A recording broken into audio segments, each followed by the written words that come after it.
Acknowledge me. Leveled by Marvin Constant, the redshirt freshman out of Tuscaloosa. Oh, they go by now. Let him know he don't want to stop. 65 yards as the ball was thrown away from the line of scrimmage. Gerald Dixon. Hey, you forgot to see my book. Ladies and gentlemen, welcome in. You are here. You've made it to Tuesday. That means the Bama Standard is on air. And more importantly, this is Georgia week, one of the best weeks there is in football. It's going to be like a playoff game. It's going to be this Saturday at 6:30 p.m. Central on ABC. Before we get started, you know what to do. Hit that like button. Hit that subscribe button. Live chat, well, I don't have to say much to you. Just do your thing. If you're watching the replay, get in the comment section below. Show us some love there. Before we get started, we got to talk about the people who hate to help pay the bills in this place.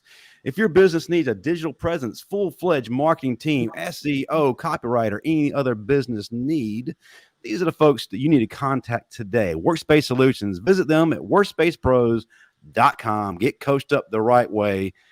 Of course, visit them after the show. I'm your host, Justin Riley. With me, as always, is the undefeated, undisputed king of comedy.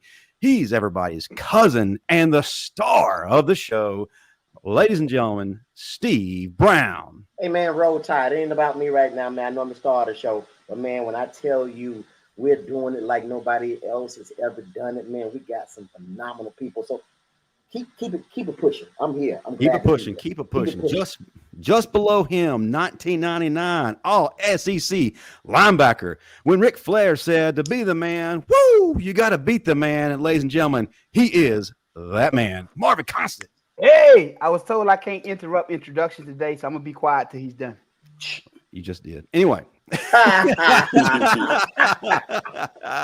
We got another all-SEC dude on this panel, all-SEC defensive back, played for Bills Mafia. He was a scout for Bills Mafia, coached, and is now an analyst with 247 Sports and CBS. Ladies and gentlemen, Smoke Dixon is in the building. Man, let's get this Tuesday rocking, bro. Let's get to it. It's Georgia week. Absolutely. And the senior analyst of Touchdown Alabama Magazine and the Bama Standard, the man who keeps Paul Feinbaum gainfully employed, ladies and gentlemen, Stephen M. Smith. Let's go! Football week. Go! Okay, Football Pastor. Game time!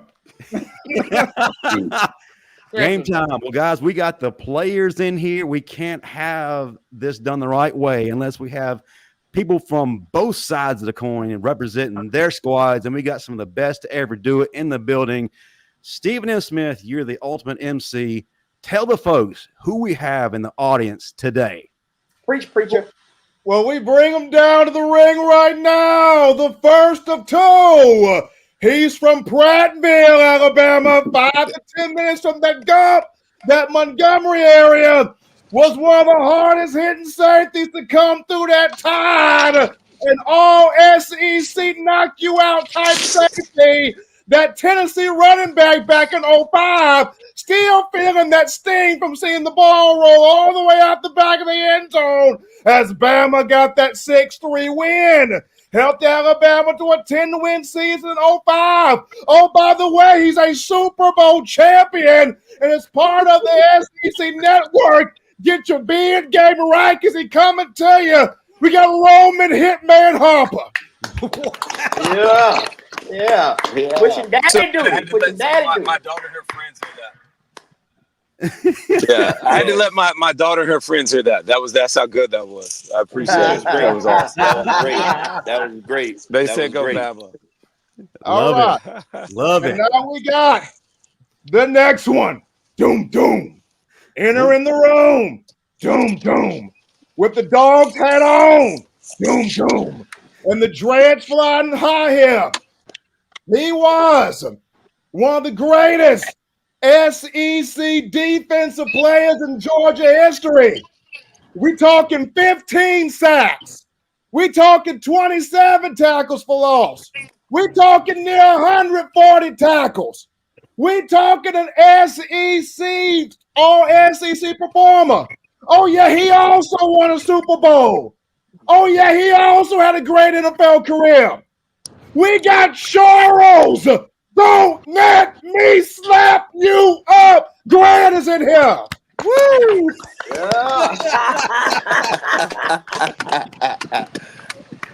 You need to be a real commentator. You know something. You know something.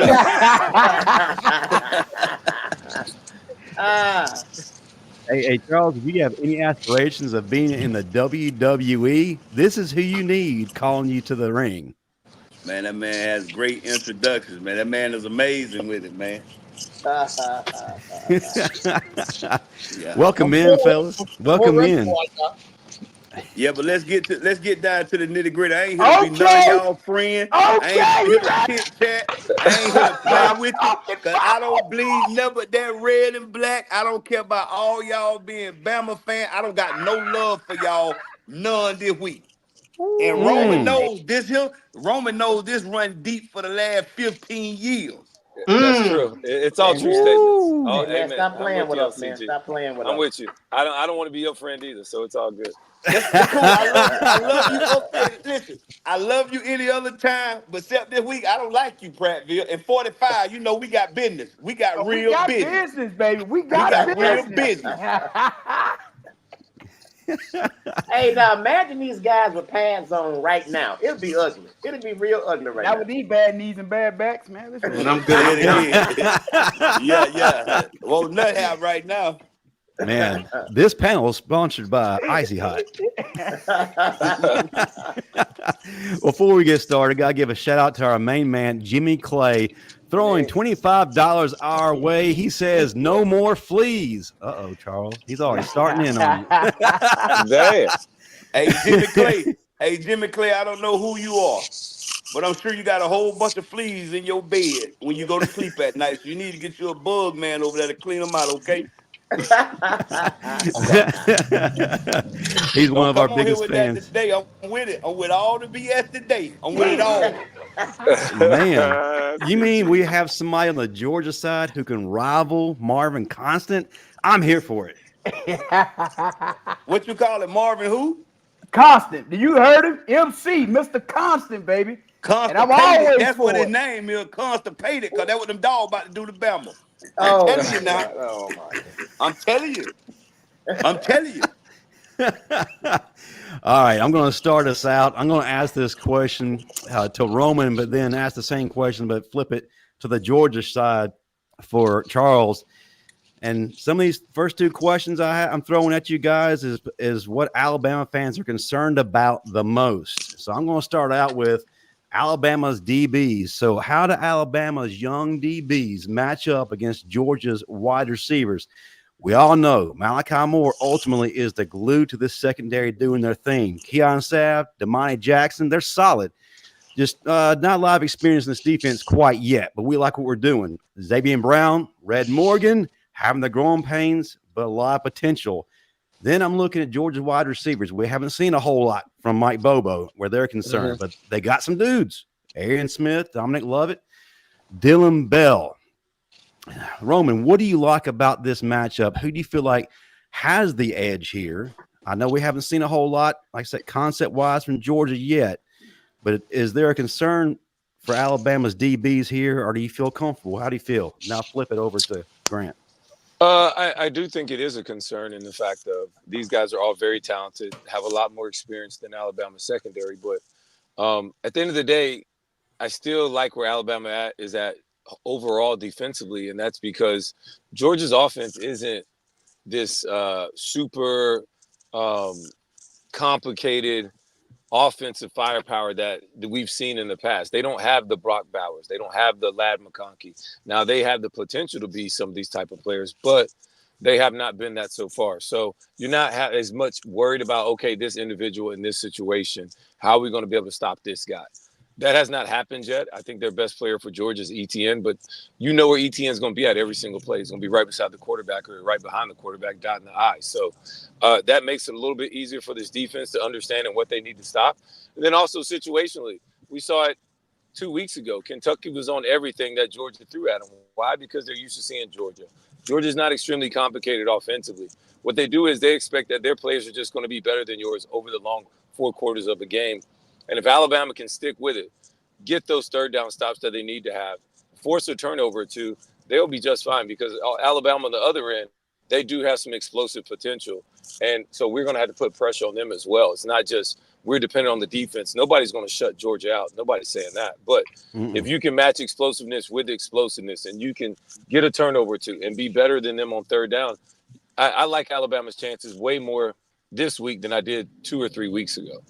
Let me say what Roman wanted to say. I get it. You got to be politically correct. Hey, listen, Brock Bowers ain't coming out that damn tunnel. It ain't happening, baby. They don't have the explosive fireworks that they had in the past at tight end or wide receiver. That tunnel screen, all that other crap, dead. When you said they had some dudes, Justin, and they got some duds.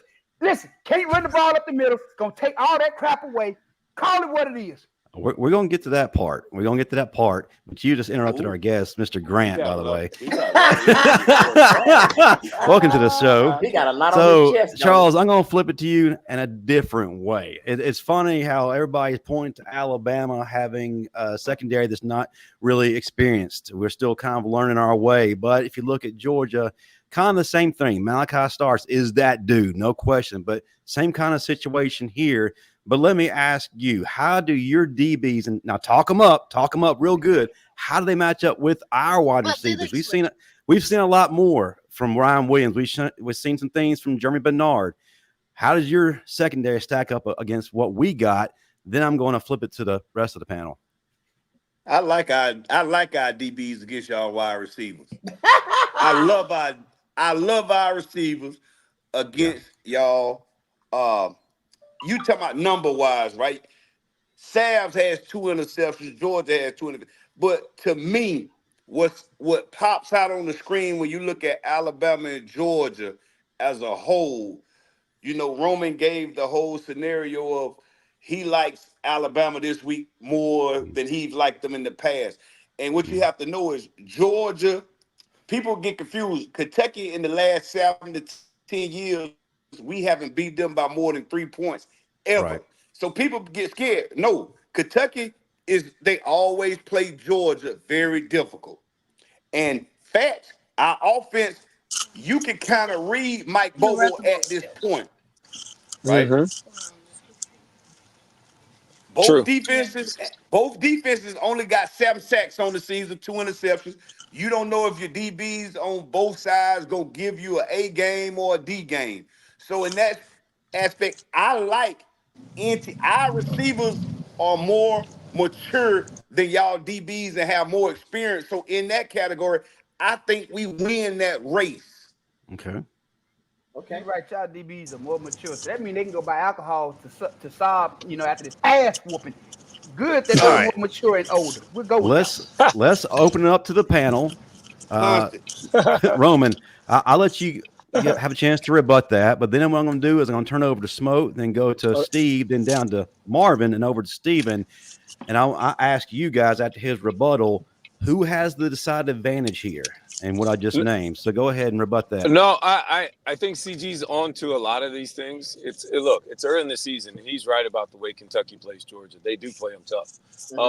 But 3 years ago they did curb stomp Kentucky as well. So they can do that. They did not do that this past game. I'm telling you, I think Alabama, because the offensive line being healthy, Caden Proctor coming back, they looked a little bit differently. They should have a little bit more success and not give up as much as they can. And also the legs of Jaylen Milro. When these games like this, I'm thinking he's gonna be the deciding factor as far as his running ability, and then the schematics. And I can't just give enough credit to Kalen DeBoer as well.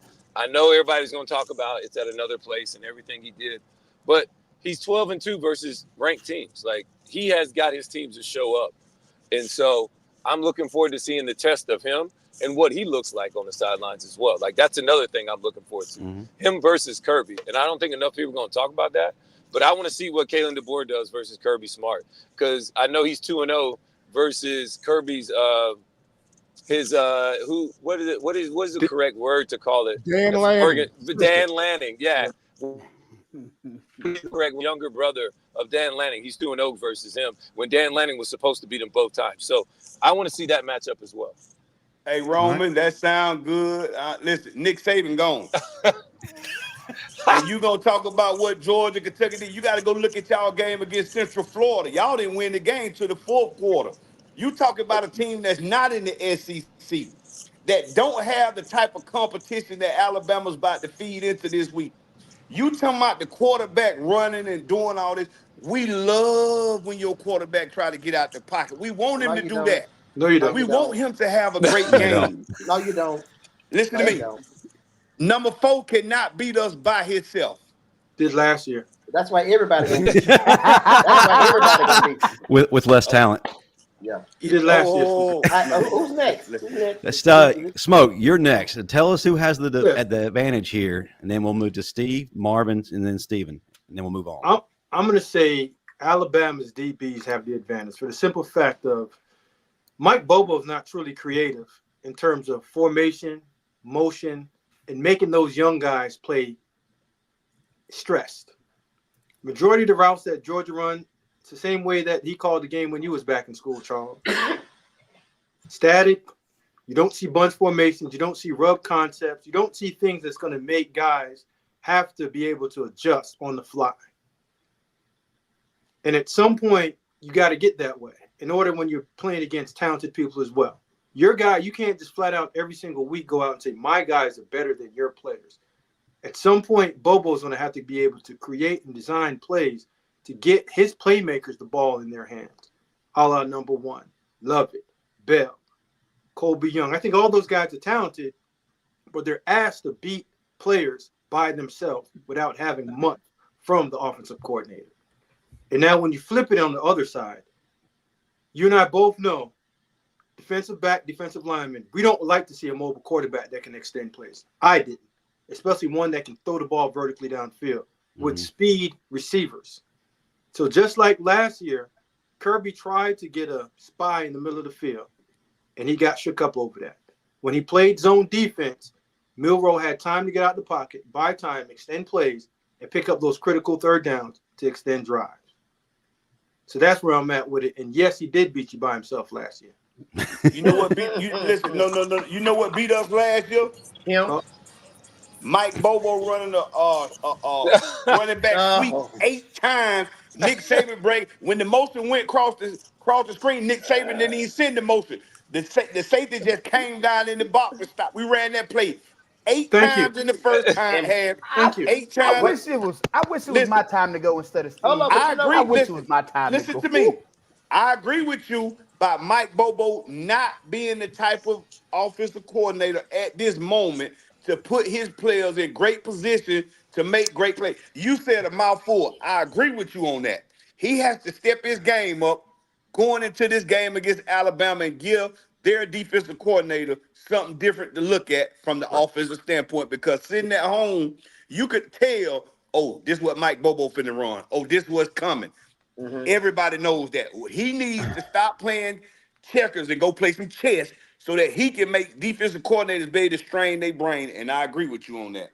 But Charles, before Steve goes, do you think that's more so on Mike Bobo or Kirby Smart being stubborn and refusing to adjust to the modern game?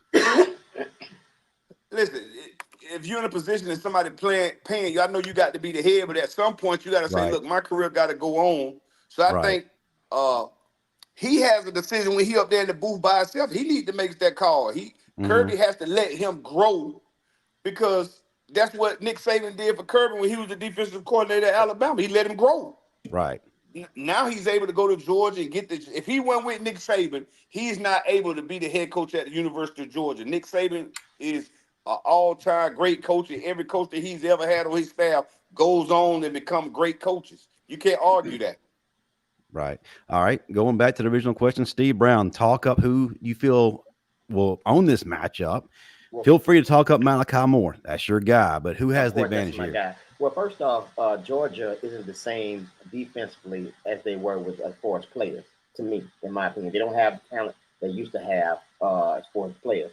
Alabama has an X factor and nobody's even talking about it. I think this will be Kendrick Law's breakout game. Alabama has too many X factors against Georgia's defense. To me, Georgia, like I said, is not the Georgia they used to be talent-wise. Not only that, a lot of people out here say, man, well, he about to play some SEC ball, but what y'all not realizing is this is Kalen DeBoer's offense with SEC players. That's a huge difference. He has the dogs. As a matter of fact, he probably has one of the most talented rosters out there besides Ohio State's ball roster. Now you're using those same dogs in his offense. So y'all saying, well, he about to see the SEC. The SEC is about to see the SEC with a different format or a different scheme. So it could be trouble on your side as well. So I'm really liking Alabama on this one. All right, Marvin, you're chomping at the bit. Go ahead, let them know. Now, for the past few years, Georgia has made a living running the tunnel screen. That play itself has been nightmares for defenses for years upon years. You no longer have that tight end who's a threat in that tunnel screen. And you look at what Kentucky did against Georgia, taking away those A-gaps, collapsing that pocket. Georgia had no answers for that with that new center. When you can take away the run and you take away the middle of the field, it makes it hard because now that defense can play the pass because Kentucky stopped Georgia's run playing 7 in the box. They didn't have to play 8 in the box. They did it with ease. So when you have that level of comfort, you can play what you need to play coverage-wise. So I'm going to give that matchup to Alabama on that side. Now, when you look at Alabama offense versus Georgia's defense, the way that they have the ability to stretch the field. And if you try to spy Milro, you open up the middle of the field. You're going to open up the middle of the field for Bernard. You're going to open up the middle of the field for Ryan Williams. And again, if one of them in the middle, what are you likely to get on the outside? Smoke, a go route, or a post corner over the top, something like that. It's so many different factors that are going to come into play in this game. If they try to spy Milro, it's going to open up the deep ball, whether it's between the hashes or down the sideline. So you spy him if you want to. It's not going to go well. And then you add in those running backs because, again, if we're running the ball well, you're going to try to stack the box. When you stack the box against that run game, your ass is screwed. Stephen and Smith, go ahead and close it up. Where do you see the advantage in this whole thing here? Alabama's DBs or Georgia's side of things? So for the Alabama side, I look at Alabama's DBs. Georgia, unfortunately, there's no Brock Bowers. There's no Nat McConkey. Ra Thompson got kicked off the team in the summer. There's nobody in that Georgia wide receiver core that scares me. Now, if you look at Georgia's secondary, Malachi Starks is a dude. But you got to think, they're going to try to have Malachi Starks take away one of Alabama's receivers. So as Marvin mentioned, that opens up Law. That opens up Prentice. That opens up Bernard. That could open up a tight end. C.J. Dupree, Danny Lewis Jr., Josh Cuevas. Somebody is going to get into the frame here, especially if you try to roll that coverage to Ryan Williams with Malachi Starks to take away Ryan Williams. Somebody else is going to have a field day. So on both ends, it's Alabama. All right. Great way to end it. Can I say something though? Like we got to give Georgia credit though, guys. I mean, absolutely. we're acting like Georgia is just like spoiled milk or something. Like Georgia's has been the #1 team. They have been great, and I just want to make sure we understand who we're talking about here. Georgia has earned the right to be able to play bad in a week, and don't think they don't know how to bounce back. I really think it's interesting. Georgia's going to want to play 2 high safeties. That's what Georgia likes to do, and they'll move down Malachi Starks in different situations. But we'll see how that thing goes. I don't think you want to try and be one-on-one with Ryan Williams or any one-on-one with any wide receiver. But it's going to. I think all these things will start to play out, and if Georgia can make Alabama be one-dimensional and really stop the run game of Alabama, because Alabama wants to run the ball too. And then we'll see how that goes, and then maybe Alabama starts to spread them out, get the quarterback run game going. I think the back and forth in so many different formulas and what could really happen, like that's kind of fun. But I just want to make sure we put some respect on Georgia. Oh, no doubt. The kid Jaylen Walker, they got four linebackers that are NFL guys like right now. Hey Roman, I have all the respect in the world for you. I've been a fan ever since your Tide days on up until same with you, dog. Same. I used to go to all your shows on campus. So let me just say this to you. Let me just say I ain't giving Georgia nothing. All right. Listen, the thing about it, we don't want you to give us nothing, right? So let me touch on it real quick. Because I think Roman said something that's important, that None of us said that the talent at Georgia is not good enough. It is. All we said was creating opportunities for them with the coordinator. Yeah. We haven't seen any of the young DBs for Alabama get tested. Right. Listen, let me ask you a question. Go Who ahead. has? I don't mean to cut you off. Tell me the 3 teams Alabama played this year. Tell me. Not good enough. Not I good asked you a enough. question. I asked you a question. Who are the 3 teams? Western Kentucky, Central High School, South Florida, Mm-hmm. and Wisconsin. Okay. Now, name the 3 teams Georgia has played. Clemson. Keep going.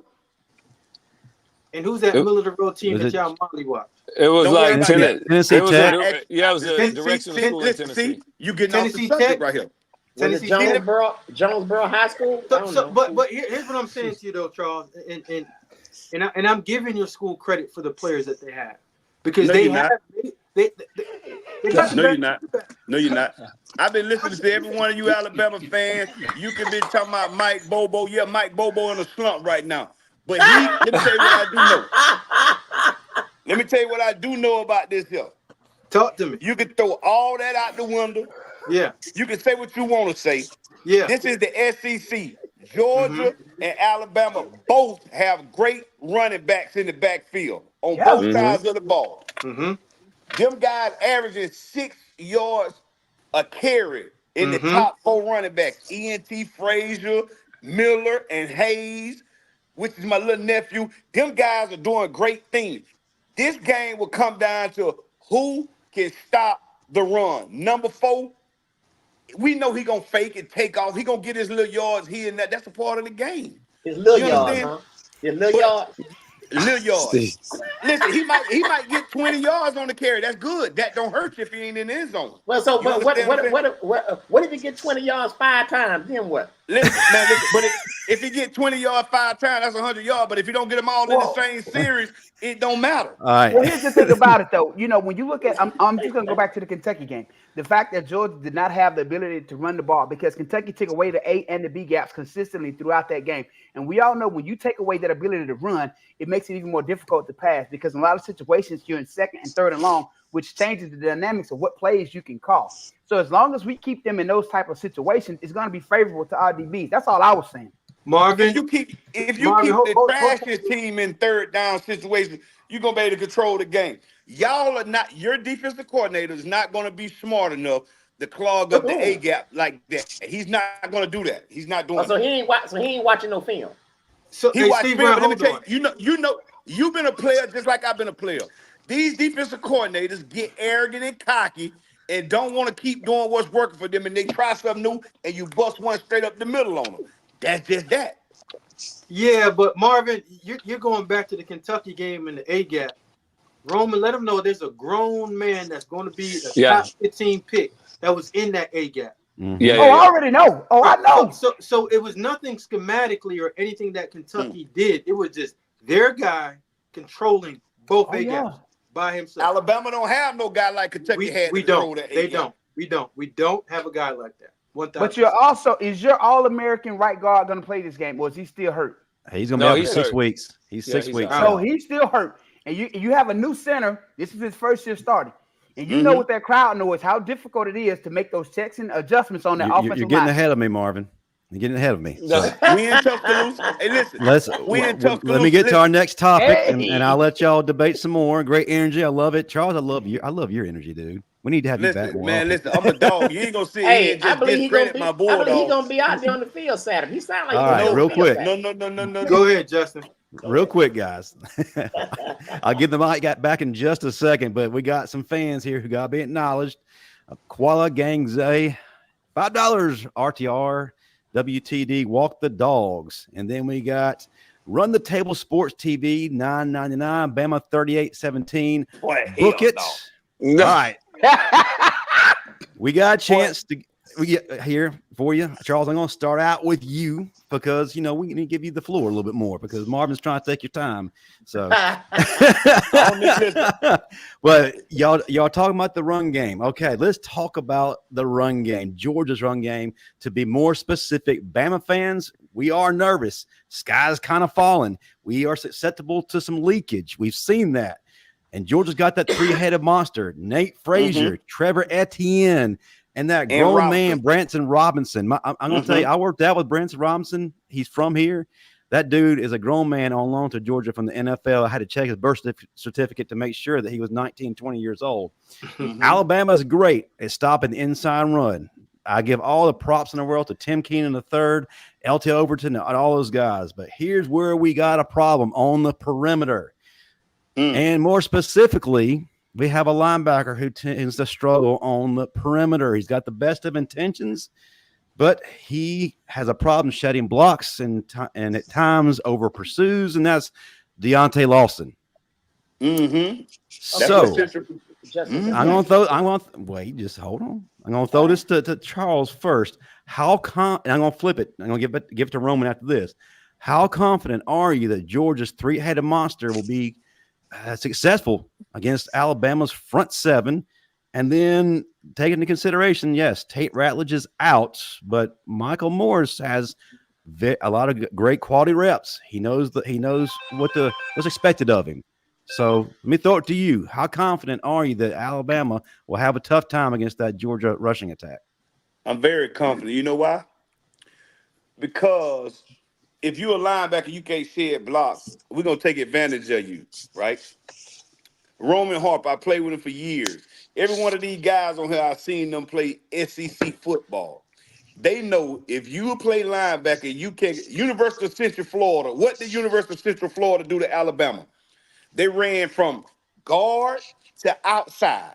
They didn't run inside on Alabama. They ran from guard to outside, and it caused problems for Alabama all day until the fourth quarter. Alabama was just more hungry than them and wore them down later as the game went. Charles, that's not so. Charles, the University of South Florida got their yards by the quarterback scrambling. By the way, hold on. If you go back, listen to me. Go back and look at the first quarter. I did. Go back and look at the first quarter, and you will see what happened to y'all, okay? Don't get on here talking about, they quarterback. If y'all let that quarterback do that to y'all, what you think these running backs about to do? But let's stay on. Well, we know Carson Beck ain't gonna do it. So who's the name of the last running back? Can we stay on subject right here? Not this place. What's the name of the last running back? He asked a question about running back. No, the last running back y'all named, according to me, he a 67 on the PlayStation. So I don't understand that. Man, you talking about a PlayStation, man. But listen, he might be on the PlayStation, but Robinson averaging 3.3 yards. Frazier averaging 5.7. Etienne averaging 6.5. Yo guy Miller averaging 9.1. And Justin Hayes averaging 8.7. Milro is averaging 4.3. You put them in the basket, they almost the same. Okay? So to me, the game is going to come down to who wants it more. Lock your helmet. This ain't finna be no passing game. Whoever can stop that run in Tuscaloosa will win the football game. All that finesse stuff with Georgia and Alabama, you can throw that out the window. It's about who wanted more, who's got the front, the O-line or the D-line, which one of them, whoever dominate the game, that's who's going to win that game on Saturday. I promise you. I like that. Before everybody else, let's let Roman take over the baton. Roman, how confident are you in our front seven against this rushing attack? Trevor Etienne and those dudes. Now, they're saying Kane Wommack is saying that he's holding back. He's got some exotic packages. He hasn't shown anyone yet. I don't need all that. Are you what he can do? I don't need all that. That's not play football. Yeah. Don't do all that. So I talked to Smoke about this a week or so ago when I break down the tapes and I'm looking at Alabama. They're fine versus Wisconsin majority of the game. And then they start trying to do all the exotic stuff that you said Kane Wommack's trying to do, where I'm going to have the end not really go up or control the gap. The tackle's doing this.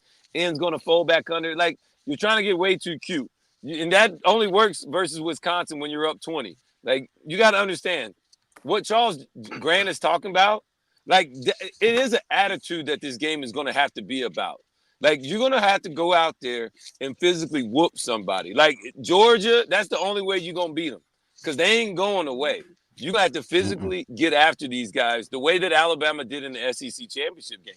What nobody wants to talk about is that Alabama dominated Georgia in the SEC championship game. Like, I had never seen They dominated. Listen, and Roman, I don't want to. You're absolutely right. Last year, y'all dominated. They that did. game. They did. They Dominated. got after it. I think that's what won. Like internally, you look at it, how the game was won, how these teams both want to play this game. Charles is right. Like up front, this game, who's going to be the most dominant? Who wins the line of scrimmage is going to win this game. And that's just what it is. When you got two big physical teams that like to try and control the line of scrimmage, like that's what they want to get the advantage at early. And then Alabama wants to be explosive off of that. That's what's going to set it all up. It's like jabs before the haymaker. And so Roman, I am not as confident as I would want to be. Number one, because I ain't playing. Okay. Now, if I was out there, I'd be way more confident because I'm about to come out there and put my face in the fan somewhere. But that's not it. You know what I'm saying? CG know me. CG know me, dog. This is gonna be an old school hat on a hat type of game. Whoever wanted the most, whoever controlled the line of scrimmage, whoever kicking the most ass in the trenches, that's who gonna come out victorious. Hands down. So Marvin, at the end of the day, with all that, Charles said his piece, Roman said his piece. You look on film, Alabama's D-line is not showing you that they can knock guys back and control the game. I agree. Well, they better damn well get ready to. Just hold tight. Let me finish. And you know the brand of football that Georgia has played. Georgia did a good job of establishing the line of scrimmage against Kentucky. It was a problem when they ran up on that beast standing in there. You know, it's a problem. They also weren't good on third down, Smoke. That was the other thing. Third down. So it's tough when you can't control the game by creating third and shorts and converting those and moving the ball downfield. Well, they had advantages in the run game. ATN did run and have some explosive runs. He did. And that's the only thing that really scares me. With inclement weather coming into Tuscaloosa, this game is not going to be played on the perimeter and through the air. It's going to be played on the line of scrimmage. I'm going to give Georgia's offensive line the nod over Bama's defensive line. And it's going to be very close for Georgia's defensive line and Bama's offensive line. It's going to take a creative. One second. Let me get it. Steve. It's going to take an incredible play by incredible player to break this thing loose. But here's the thing about it, Smoke. I'm with you 100%. My one concern is us getting too cute. You know, if we get too cute, it's going to happen. Defense, you know the holes that are on the back end when you get too cute in that damn defense. That is my only concern. Marvin, your concern is a reality because you have 2 eyes and you have 4 set of eyes. Roman, myself, Charles being 6, that's seen it. He's going to do that. He's going to slant guys one way and try to twist and come back. When you have 300-pound men, they're not made to go sideways. Nope. They're made to go in one direction and control the gap. I'm not seeing it. And it's tough when you're a linebacker and you got to fit on movement because that gap moves. It does move. Oh, yeah. Right? Okay, so Grant, let me say this to you, man. And I said it last week. So you just want to think I'm just all Alabama. I said it to my guys last week. My only concern about Alabama's defense is what, guys? Stopping the run. They haven't proven that to me yet. So you have a valid point there. And Smoke just said it. They haven't gotten a lot of penetration when it comes to run defense. So you know you might have just a little bit of advantage on that. But that's Steve, that's not a little bit advantage. Let me tell you, my man said something that's very important that people on the outside looking in ain't catching on. It's a little baby hurricane brewing out there in that ocean, right? It's gonna be a little wet. It's gonna be a little rainy. So them type of games, like Roman said, if he were playing it, his chin strap would be tight and mine would be, I would need a mouthpiece. Because guess what I do know? This is the SEC. You better lock your helmets, dig in, and get ready for some double team. It's not going to be a big passing game this weekend. Well, let me help you out though, Charles. In Tuscaloosa. No. It's not gonna rain on Saturday. It's gonna start raining on Friday. And it was 2-3 years ago. They actually put a state-of-the-art drain system under that field. They took the whole field out and put a state-of-the-art drain field system in that thing, baby. So it's gonna be regular playing conditions. Hey, constipation. Listen to me. It's going. Listen, and this is another key thing that Georgia has to stop. And I watch Alabama. Alabama is 52% on third down conversion. Georgia hasn't been converting on third down this year. You're in the 30s. You're in the 30s, actually. Excuse me. Everybody stop. Excuse me. Wait. Grant, what did you call Marvin? Hey, man, you always instigating. That's his new name, Marvin Constipation, when he's talking about these Bulldogs. Boy, Print the T-shirts. He's going to have to deal with something. I like you, Charles. I have a question, though. Hey, Justin, I have a question. Is Quay Russaw, is he back? I think he matters as well. He's a highly productive edge player for Alabama. Just to have, if they do, once they, to be able to stop the run and then convert to pass rush, he's one of those guys that actually has a quick twitch and can actually affect them. Actually, I'm going to defer to Stephen M. Smith here. He's back. At what percentage? That's the question. But Stephen M., if you would answer his question, and then if you could tie up this topic so we can move on. Well, Quay is practicing this week. He practiced Monday and today. Right now, highly trending to be back. Like, he's highly trending forward. Tomorrow, we'll hear from DeBoer, SEC coaches teleconference to get the final word on that. But if I had to call it, Roman, Quay plays Saturday. If I had to call it, Russaw plays. Now, at the inside, that inside position at linebacker, this would be a game where I would look at Justin Jefferson over Deontay Lawson just a bit. Here's why. Yes, the experience of D-Law is important, but Justin Jefferson is an eraser. He can get all dissected, hit, take the guy out. There are some times when I look at D-Law, he kind of freelances a bit. And when he freelances, he gets stuck, he gets lost. Guys are able to maneuver him out the way, especially in the run game. So here's a matchup where Jefferson sees it, strikes, attacks it, blows the stuff up. That's what you kind of need to see more so in this matchup. It's crazy. I think opposite because I think Jefferson's smaller than Lawson. So I need some body and some pause, but I need some girth this week. That's what Diddy said. No, Diddy. Don't look at it. Good. I didn't know. I said Roman, I called it. I called it. No oil. Stay ashy, my friend. Stay ashy. Okay. I called it. All right. Before we move on to our next topic, we got some super chats to get to. Charles, I think you got a friend in Jimmy Clay because $25. He's saying, "Bring it on, bud. See you Saturday. Roll Tide forever." Hey, Jimmy Clay, I'm glad you're on this podcast. Stay on. These guys got something good going on, but I'm all about them dogs, baby. I'm all about dogs, baby. Goldberg doesn't play there anymore. Anyway, Koala Gang Zay, $10, still rolling. #Lank. Then Don Parker, $5. This game will definitely come down to who wins in the trenches and who plays the cleanest game. Roll Tide. Yeah. Couldn't agree more. So before you guys head out, let's go back to what we said earlier. We talked about earlier. We kind of gave a little bit of foreshadowing. Jaylen Milro versus the Georgia D. Last year, Steve, you said it. He was the reason why Alabama won. He caused Georgia a lot of fits. But here's the caveat. He had less talent he was working with last year. Not to take anything away from those guys, but he's got Ryan Williams. He's got Jam Miller. He's got Justice Haynes, Jeremy Bernard. He's got a lot to his credit. So just how big of a problem can Jaylen Milro be? And one more thing, will it take a Heisman moment to defeat the Dogs from Jaylen Milro? Start out, Roman. Then we'll go to Charles, and then we'll open up the panel starting with Stephen M., moving to Marvin, then to Steve, and then to Smoke. Number one, it's way too early to have a Heisman moment, in my opinion.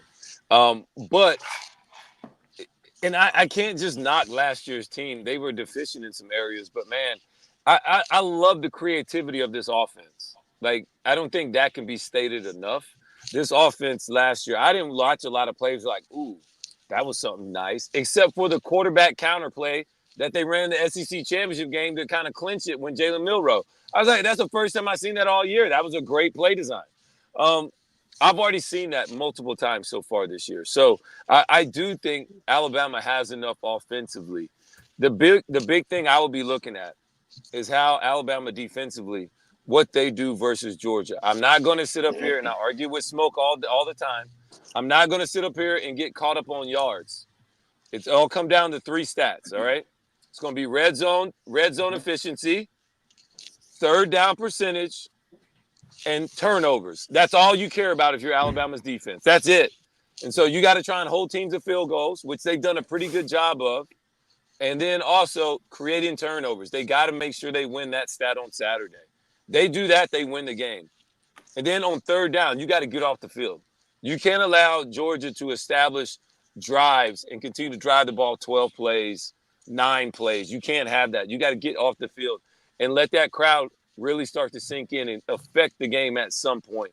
I think it's going to be a great game. I mean, this is the game we've been talking about for a year and a half now because it was in Tuscaloosa. It was not going to be in Atlanta, a glorified home game for Georgia every year. And no longer Nick Saban. So Kalen DeBoer versus Kirby Smart. It's so many different areas we could go into and be excited about. I'm just looking forward to it because I'll be able to sit on my own couch and watch it.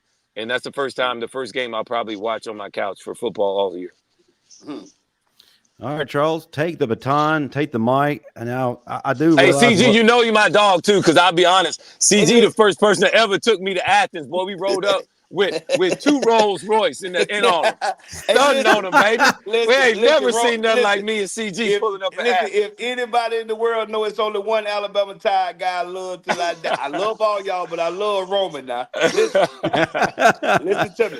And Roman, you had some. Listen, Roman, the 3 points that you gave were valid, and and I like to tell the truth. Okay, right now, third down conversion, Alabama 52%, Georgia at 30. Y'all winning on that side of the ball. Yeah. Red zone, y'all 9-11. We haven't been playing good red zone ball. No, right? No. Your quarterback, he's rushed the ball 36 times for 156 yards, 6 touchdowns on the ground. That man I can't take nothing away from number 4. Okay. But here go the spot that bothers me in 3 games. He's been sacked 5 times. Mm-hmm. He's been sacked 5 times. Y'all have the stats to come out whether I said earlier, it's going to be a run game. And if it's raining and wet, y'all, with the stats of number 4, you a defensive coordinator, he keeps you up at night because you got a game plan for him. Mm-hmm. 4 keeps you up. I can't knock that young man. That young man is something special. And my man said earlier, last year he didn't have enough talent on the team. Now he got 4 or 5 guys that he can kind of go to. Mm-hmm. It frees him up and make him that more explosive in the offense. If the offensive coordinator uses him right and calls the right plays. For us up front in Athens, Georgia on Saturday, our front 7 has to be gap sound in order for us to have a chance. I'm not going to lie. We got to be gap sound against number 4. We can't let 4 beat us. If 4 is running 20 and 30 yards up and down that field, it's a done day for us. And I love them dogs. I'm just giving you facts. No doubt. I understand.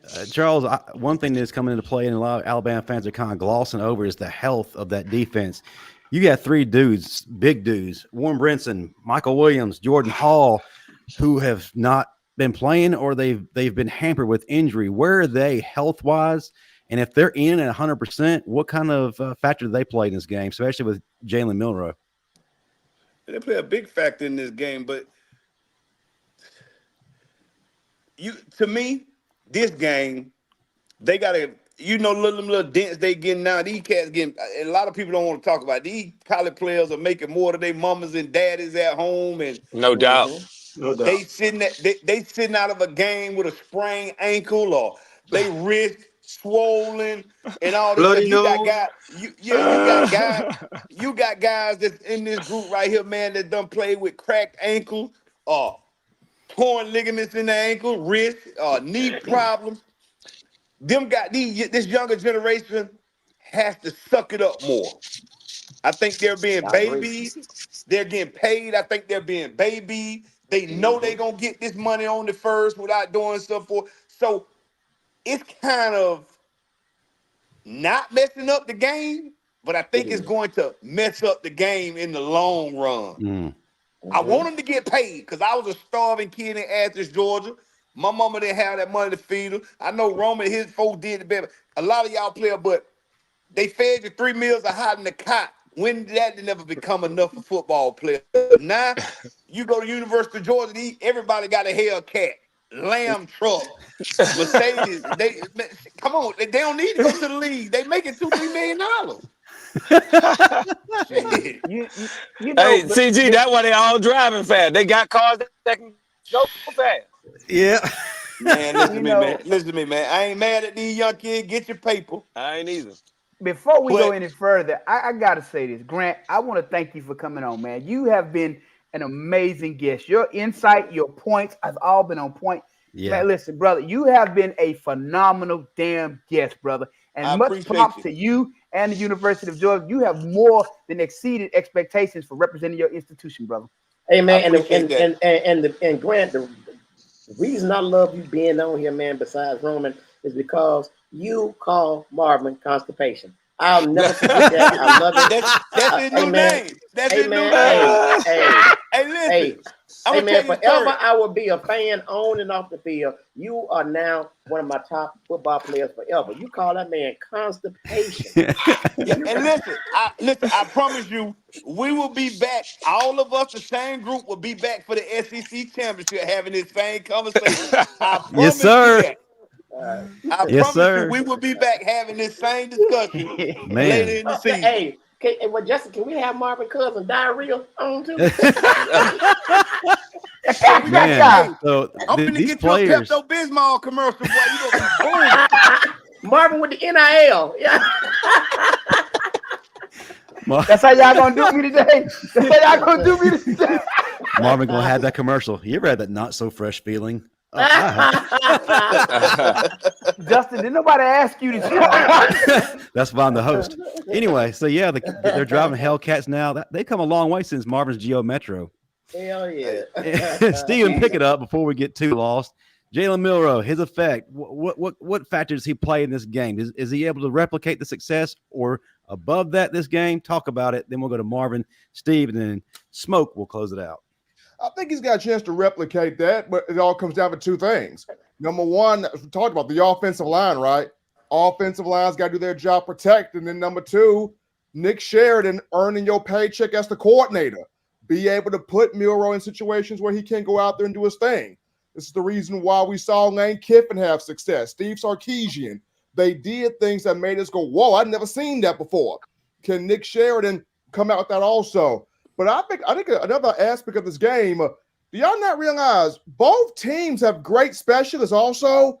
Thorson for Georgia, James Burner for Bama. They both punting the ball. They're both averaging almost 50 yards a punt, both of them. Field position is going to play a factor. Who can capitalize on good field position and who can make field position awful for the other team? Because both of these punters are mastering flipping the field. Marvin? You know, you have 4 all-SEC defensive players on here, and they will all agree with what I'm about to say. The one thing we all hated, because we all played a lot of man coverage, was mobile quarterbacks. Because when everybody's chasing and your back is turned, that quarterback can pretty much do whatever the hell he wants to do. Now, when you look at Lamar Jackson, the one thing that Lamar's great at is he'll take off running, he'll suck those DBs up, and he's good for throwing the ball over the top. So I wouldn't be surprised if we see a lot more balls like that come from Milro in this game, because again, the more effective he is as a runner, the more he's going to want to make those DBs come up. And the moment they start to come up, that's when you're going to see that over the top ball. Steve Brown. I heard Grant say that Jaylen got sacked, I think 5 times. Those 5 times came against the offensive line that was banged up. A lot of young guys were in there, but now the offensive line is healthy and they've been steamrolling people. They have played great together. You steamrolling peanut butter teams, so you happy with that? That's all right, but that's what you happy with, right? Hey, I see what type of dude you is. You happy with that? No, I'm calling like I see it. Okay, so now also I don't need Jaylen Milro to have a Heisman moment against Georgia. If you beat Georgia, to me that's a Heisman moment. That's Georgia. See what I'm saying? I need the whole team playing Alabama football the way it needs to be played. And I think we'll be good with that. I don't need a superhero. I just need everybody doing their job, as the great Nick Saban would say. And I think we'll be okay. All right. Nick Saban ain't there. That's all right. Nick Saban gone. Nick Saban gone. Hey, Grant, you got a lot of hope. This CG, y'all baby. record, what's your record? 3-0? I 3-0, right? Right. Yeah. But no, it's about to be 3-1. But go ahead. No, y'all about to be 3-1. Okay. Two things that we didn't touch on that I think we're just glaring over. Yes, Jaylen Milro can run the ball. And Marvin, yes, you're right about mobile quarterbacks. But I was always afraid of mobile quarterbacks that extended plays, not one that ran for 5 to 10 yards. Yes. If you run for 5 or 10 yards, like CG said earlier, as long as you're not scoring, I'm not worried about it. And mobile quarterback that run the ball only are truly effective once they get in that red area, when they take that defender out the middle of the field and they become a runner. The number one problem that we're not looking at is that right tackle for Alabama. And we know one thing that Kirby's going to do. He's going to find that weak link and he's going to wear him out. We've been rotating guys over there left and right between Forby and Elijah Pritchett. And we know neither one of those guys can hold up in the run and the pass game. But your man, I don't mean to cut you. Your man just said y'all O-line been steamrolling people. That's what my man just said up there. They have. Listen, you come back and say what I know what's going on. All right, so hey, Charles, you know what? Since you talking so much, I tell you what, we gonna bet. What you want to do? Hold up. What you want to do? Okay, let's put this up. Let's put your Rolls Royce. Put one of your Rolls Royces up. No, we can't do that. We can't do that. We can't do that. You put your Rolls Royce up against my Buick, and we gonna.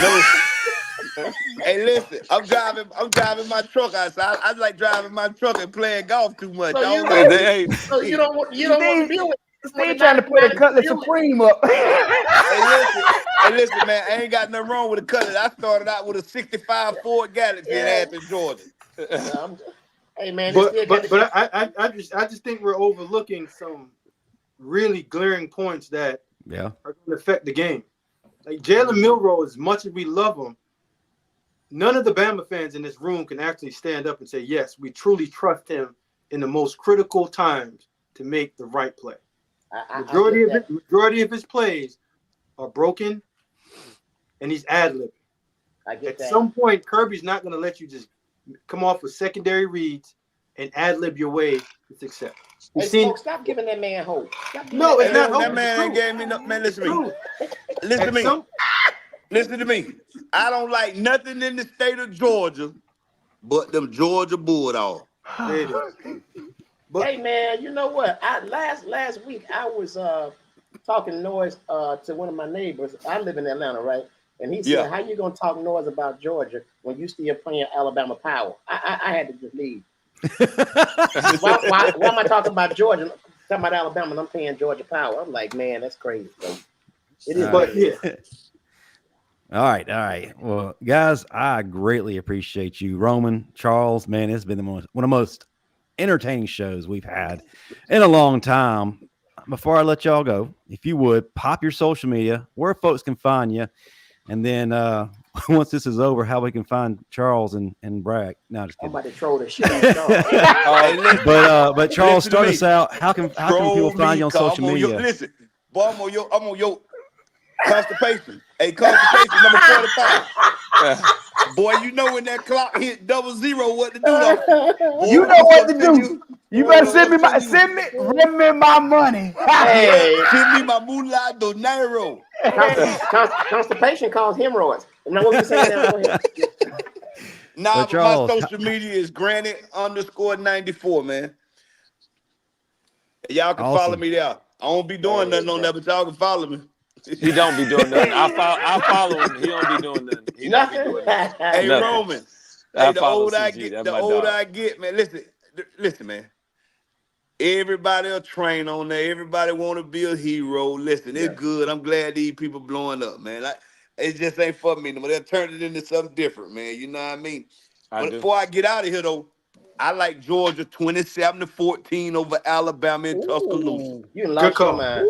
All right, Roman, it's your turn. Tell folks how they can find you. You're not hard to find, actually, but give us your score too. I don't have a score on top of my head right now. I need some more time to think about it. I do have Alabama winning, though. It is at home. I think it'd be huge for Kalen DeBoer, this program. And Georgia has more than one out to get to the SEC championship. I don't worry about Georgia. They'll be just fine. But my way to find me is Harp41 or or just click in Roman Harper. I'm the blue check guy. So on Twitter, it's Harp41.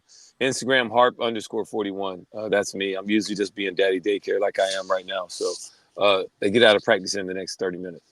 Awesome. Well, we greatly appreciate the both of you. Thank you so much for coming on. We had a great time. Thank you guys, man. This is the first time I heard Marvin be called constipation too. That was awesome. I've known him since like 2001, bro. This is awesome.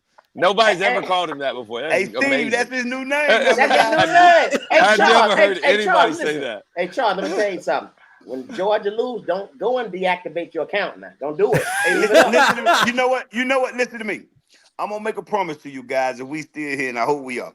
If we lose the game, we're gonna come right back and do it the SEC week, and it's gonna be on a bigger level. Because we will see y'all. Them teams will meet again now. Oh, hold on. They always do. But if y'all lose, you're gonna have to come on with a Bama jersey on.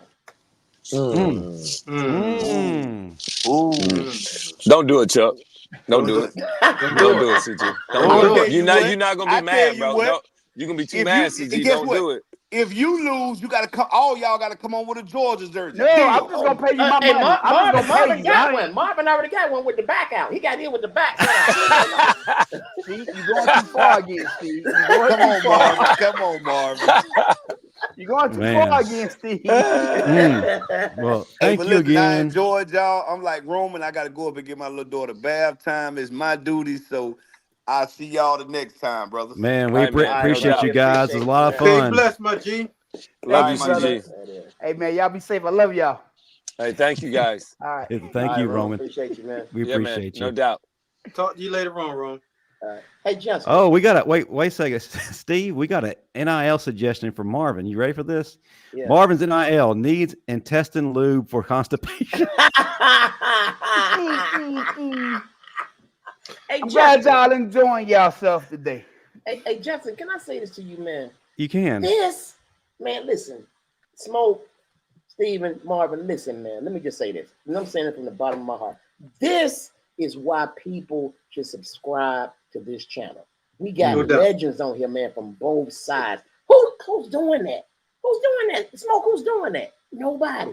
This is why y'all should tell a friend and tell a friend and tell a friend that got internet to subscribe to the Bama Standard. As a matter of fact, everything, all things Bama Standard. Hey, they don't need the internet. They got a phone they can subscribe. Man, all that. So, man, go ahead, Justin. I just had to say that, man. Okay. Before we head out, I'd like to get in the minds of the two former players here, one of which was a coach. So let's talk about the big game. Tell me from your perspective what your week of preparation is looking like, what you're doing to get motivated, or do you need motivation? Talk to us about the days leading up to the big event, and then what you need to do to be your best and how you ultimately come away with the win. Talk about it from a player perspective. Smoke, you give it from me to me from both perspectives, coach and player. Start it out, Marvin. Well, you know the thing about it, a great coach, he understands his players and what they need to be prepared, because not every player has to be super focused. Some players can be having the time of their life and still go out and do their job. Prime example, when me and Smoke went to school, when we played Tennessee in 99, we had a trash practice. Ellis Johnson ran the dog crap out of us after that practice, which probably didn't help us. He probably killed our legs as bad as he ran us, and that affects you the week of a game. But you don't have to do that. Everybody prepares in a different way. So the biggest thing is understanding how your players prepare. If you know a kid needs more preparation, then it's on you as a coach to make sure he's getting that. And as a player, you know what your job is. If you know you need to do film, do film.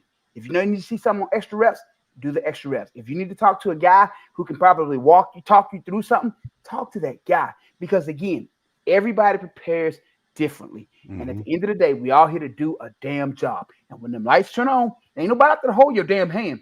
If your ass ready, or you not.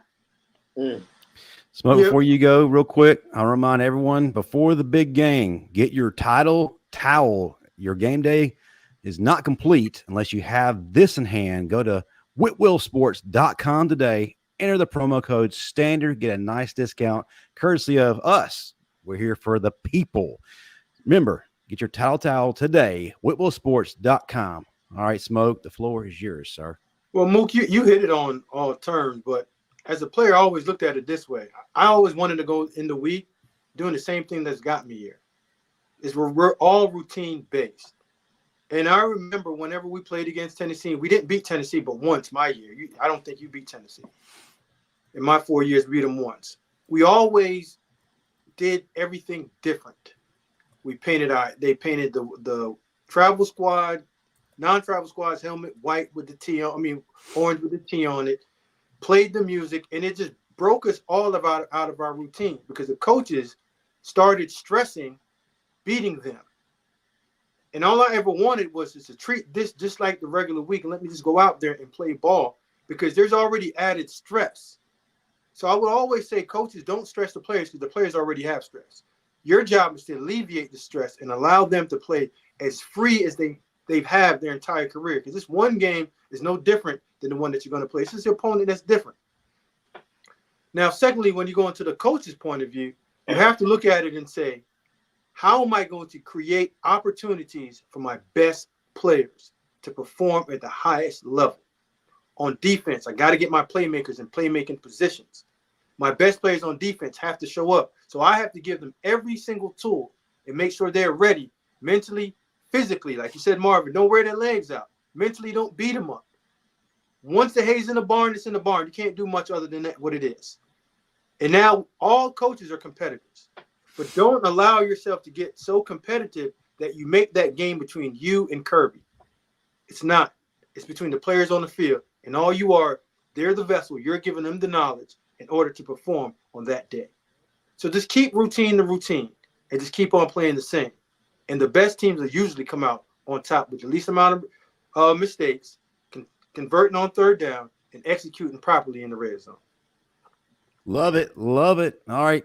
Time for your predictions and players of the game. Let's go around. Rapid fire. Started out Smoke, then Steve, then to Marvin and Stephen N. Smith. Predictions and players of the game. One offense, one defense. Who you got? Well, I'm gonna go first. I'm gonna always go with the quarterback. Score is gonna be 30-24, and on defense, I think Quay Rousseau needs to show up and affect the quarterback that's gonna be standing 7 yards back in that backfield as a statue. Steve. I have 28-14, and my defensive player of the game, I got two of them, Justin Jefferson and Malachi Moore. And that's it. As far as the offense, I'm offensive line. Can't beat that. Marvin? I'm going to go 27-23. Defensive player of the game, I'm going to go Tim Keenan. Offensive player of the game, I'm going to go with Jan Miller. I think he's going to play a pivotal role in the run game, and that's going to open up so many other opportunities for us. So that's what I'm going with. And possibly passing. I can dig that. Stephen M. All right, so score here, I got 30-17 in favor of Alabama. Defensive player of the game, I'm going to flip it on its head because I think this guy will set up the defense, James Burnham. He's going to have a game, putting Georgia in awful field position. Offensive player of the game, I'm going to go Justice Haynes from Georgia. Dad was a Georgia legacy. Here is his moment right here to have a huge matchup in Tuscaloosa. I love it. He's going to punt. He's going to punt well. He's going to punt the lights out of the ball. Good job, Stephen M. Which one? Stephen M. Good job. That'll be me here. All right. Not the alter ego. For me, Alabama 27, Georgia 24 defensively. I'm going to go with LT Overton than offensively. We talked earlier about finding somebody who's going to change the game at any moment, who's going to do that crazy play that just changes the trajectory of everything. Ladies and gentlemen, welcome to the stage, Kendrick Law for the first time this year. Yep. Let's go around the room. Let's promote our socials. But before I do that, I want to remind everyone, stick around, 8 p.m. Central tonight, this channel, The Final Whistle. Then tomorrow night, 6:30 p.m. Central, we got the Crimson Dynasty with Cece Payne, Hannah Stevens, and Dan James getting you ready for the Georgia game. This one's going to be a special episode because they're going to be paying tribute to the 1994 Alabama team that beat Georgia 28-27. And their guest is going to be none other than former Alabama wide receiver Todrick Malone. The nightcap, George Teague, and then Teague's Take, 8:15 p.m. Central. And then, as always, right after the game, the Bama Standard post-game show this Saturday. Then Sunday night, you will have Sunday Night Talking, 7 p.m. Central, with JT, JB, Stephen M., and Marshall Bean. And then on Monday, you got the opening kick with Smoke right here and Daniel Petty. That's at 7 p.m. Central. We got a lot of stuff for you guys, so definitely check out all this. And if you have not yet subscribed, you need to do so. If you have not yet liked, please go back and do that at your leisure. Just go around the room. This promote our socials and where everyone can find you. Started out, as always, Marvin, then Stephen M., Steve, and then Smoke. Constant45 on Instagram. Twitter is Constant451. If you'll be in Tuscaloosa this weekend, you can message me. I tell you what, man, we can go have some drinks, have some fun, and then go kick ass, and then roll tide, baby. Match that energy, Stephen M. They can find me on X at Coaching M. Smith. They can also find me tomorrow getting the assistant coaches. I'll be talking to all assistant coaches tomorrow. I'll also be talking to Kalen DeBoer tomorrow, SEC Coaches Teleconference. We can get the final word on all the players playing this Saturday. Love it. Y'all know tomorrow's Wednesday. This thing is upon us. Y'all know we almost there, baby. Ooh, yes, sir. Let's go. I've been waiting on this, baby. I've been waiting too, like constipation. You can follow me on Instagram, Comic Steve Brown. One word, also on Facebook, Comedian Steve Brown fan page. I will be in Birmingham doing the show Saturday, probably by myself, and I'm probably not going to show up because I'll be watching the Tide game because I am excited and ready to go. So, yeah, let's go, baby. Roll Tide. Roll Tide. Smoke.